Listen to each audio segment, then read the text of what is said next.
systems nominated. Hello and welcome to today's Battletech review. Today we're going to be looking at the Griffin IIC, which is what the clans did with probably one of the most iconic mech out there. Something that you've probably seen 100 million times in terms of the good old Griffin. The 2C is a variation on the design, obviously, like most 2C mechs, and Clan Novacat had a fun time with it, I guess. It is a rather different machine compared to the original Sniper, which is the Griffin, but it is quite functional, and it is a thing that you will see in the second line units of many clan divisions. So let's get into it.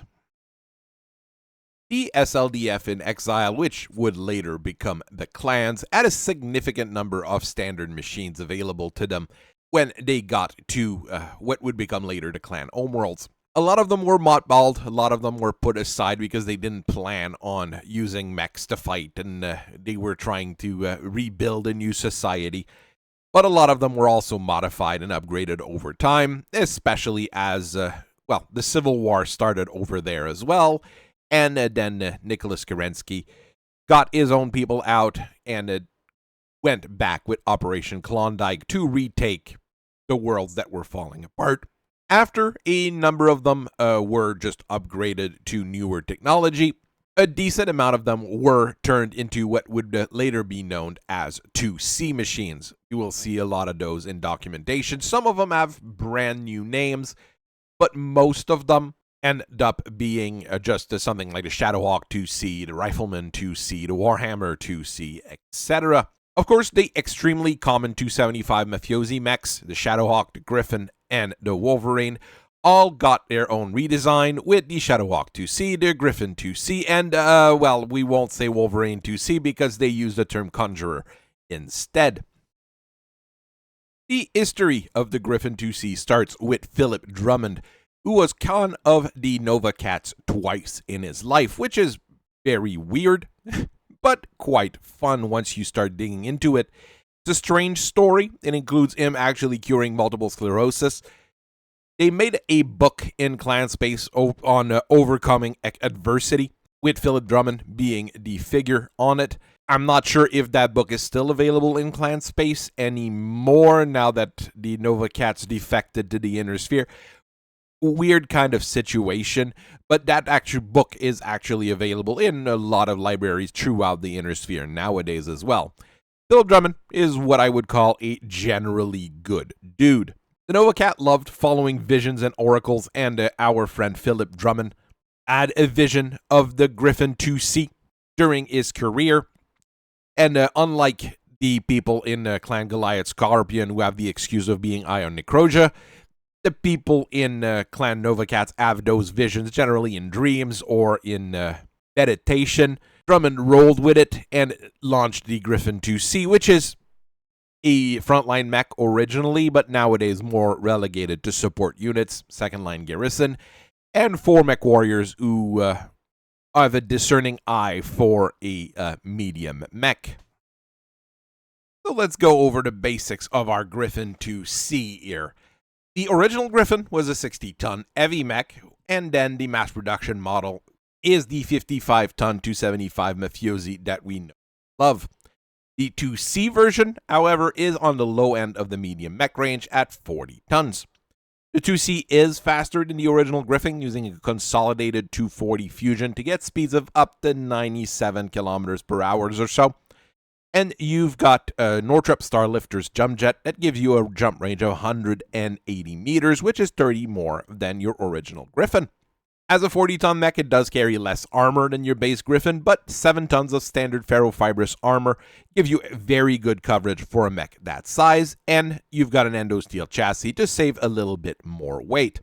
The fact that you don't have an XL engine does make the Griffin 2C fairly survivable and easy to repair in the long run, because even if you lose a side torso or a complete side of your mech, you're probably going to be able to be repaired and put back into service fairly quickly. So our original Griffin 2C came out around 2852 and is somewhat heavily armed for a mech its size. The first thing you look at when you see one is that it does have a pair of battle fists and no handheld weapon, so it can easily use both of those fists when getting into it with someone else. The primary weapon on it is meant to be for long-range combat, just like our original Griffin, but it doesn't suffer from having minimum range like an inner sphere mech would. The center torso mounts an ER large laser, and it is surrounded by a quatuor of 5 rack LRMs, 2 at the top, 2 at the bottom of each side torsos. You got a pair of a ton of ammos on there, so you can load standard rounds and a set of specialty ammo if required. At closer range, you've got an head-mounted ER small laser, which is a very decent backup weapon when required. From its inception, the Griffin IIC was rather popular. Clan Diamond Shark and Cloud Cobra were happy to field them as well, and a lot of other clans also got their hands on them. This probably gave Clan Novacat a very nice influx of money, and over time, there were a few different variants that came through, and in 2973, there was a real Brawler version, which came out with the Mark II, which swaps the 5 rack LRMs for 2-tube Streak SRMs. Great at busting up tanks, great at getting into it with people at really short range where you can use those battle fists as required. Of course, clans are not supposed to use physical attacks against each other because it's unclan-like, but once you get to second-line mechs like this one, quite popular in the long run. I've seen a couple with 4-tube standard SRM rather than the Streak ones, but I don't think those are standard, but that would make the Griffin IIC an even better tank hunter. Later on, Clan Novacat relocated to the Inner Sphere during the old Operation Bulldog situation, which led to the destruction of Clan Smoke Jaguar, but they were still working on improving the Griffin IIC at the time. Your Mark III is an heavy laser brawler. The ER large laser is kept in the center torso mount, but the ER small laser is swapped for heavy small laser. 2 of the launchers are set up as Streak 2 SRMs, while the other 2 are replaced with a pair of heavy medium lasers. Of course, you're going to see some modern versions of this with improved lasers rather than the standard ones. It's always a case of what's available at the time, but this gives you a pretty nice brawler that will deal massive amounts of damage when required. From that point on, you've got further modernizations and further versions that came out in quick succession. The Mark IV is an ATM platform using 2 ATM-3s with 3 tons of specialty ammo. You get a bit less punch on there, but it works very well as a sniper with the extended range ATMs if required. And if things get close by, well, you still get those high explosive ATM ammos. Pretty functional overall. The Mark V, however, is not something that I would hunt for personally. You get 6 light machine guns, 3 on each side torso, and you replace the 6 standard jump jet with 7 improved jump jet to get just 30 extra meters of jump range. Yes, it's going to be very, very good at taking out infantry positions, but against anything that's armored, it is not going to be that great. I have a feeling that this might have been something that was proposed to be sold to corporate security outfits throughout the Inner Sphere, because they always are looking for things with more machine guns. But as a pure clan machine, not sure it is highly efficient. There is a big gun variant of the Griffin IIC with the Mark VI. You go with the Mark IV, more or less, with the 2 ATM-3s on the side torso, but you replace the ER large laser with an heavy large laser. Of course, more modern ones will have an improved heavy large laser instead. To offset the inaccuracy of the heavy laser, normally, you get it tied to a targeting computer, which means your big gun is actually going to be as accurate as a normal laser, or if you use an improved heavy laser, you are going to get that boost to accuracy. To improve mobility, you get 8 improved jump jet rather than the 6 regular ones, so you get a full jump range of 240 meters, which is really nice, making this a very decent flanker machine.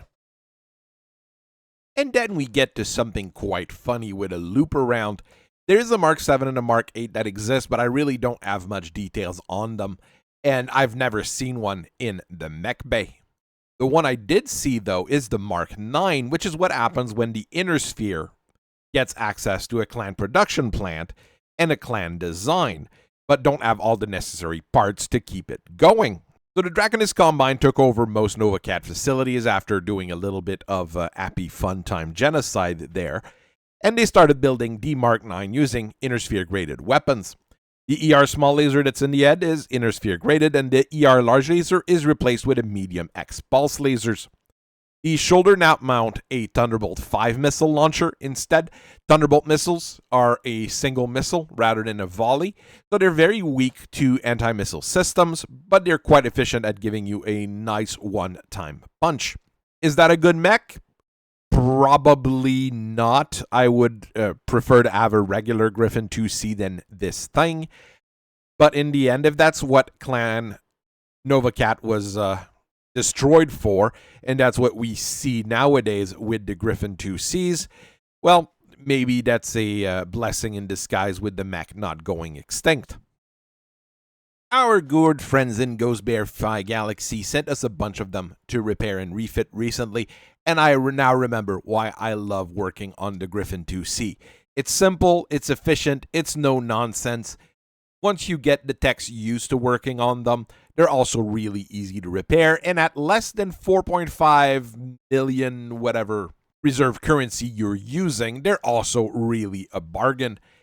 They're being produced still in different facilities throughout the Inner Sphere, not just with that Mark 9 being built by Auskurita. So they're still going to be fairly common. I do prefer them in a Brawler configuration, because that's what medium mechs really fit the role for, but mixed missile configurations could also be pretty cool here with some LRMs, some Streak SRM, or something along those lines. There's a lot of room to iterate on those particular designs. You could even play with the laser configurations on them.